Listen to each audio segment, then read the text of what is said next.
I'm David Fuller. I'm here with Chad Weber today. He's the FWC Public Information Officer, and we're going to pepper him with a few questions. And the first one's going to be, what is the most common violation y'all see with marine sanitation devices? So the most common violation we see with marine sanitation devices are going to be the Y valve not in the lock position. And we're also happy to report that most of the boaters are not discharging waste overboard. Well, Chad, if that's the most common violation, what can we do as boaters to comply with the law? So to comply with the law, a boater can make sure the Y valve is closed and secured with a paddle lock, a non-releasable wire tie, or you can simply take the Y handle off.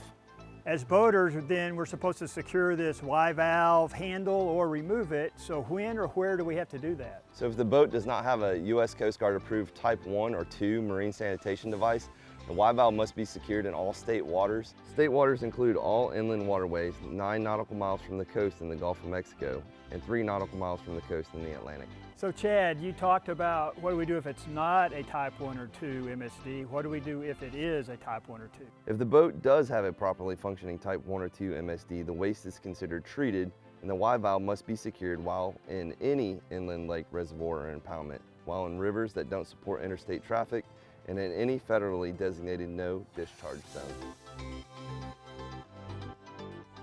Chad, thank you for sharing that information with us today. Hope it helps our fellow boaters. Thank you. So now that we know when and where to secure these Y valves and overboard discharge valves, let's go to a sailboat and see how it actually is configured aboard a real boat. We're here today at the Hammock Beach Marina to see my friends Chris and Alice and see a Y valve aboard their boat. How y'all doing? Chris, it's good to see y'all again. Alice, nice to see you. Hi. The sailboat's Y valve was located in the head. The valve has arrows showing the direction of flow.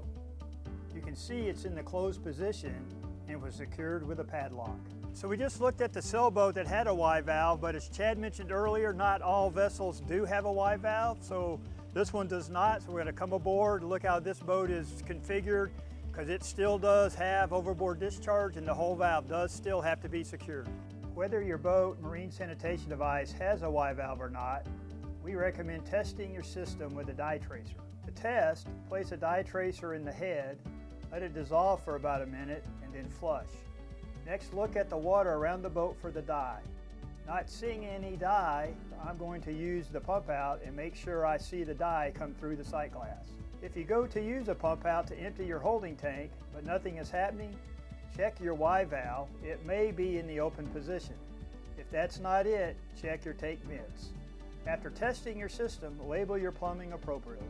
To find more information about pump outs, pump out locations, resources, and laws, please visit the Pump Out Nav app or our website.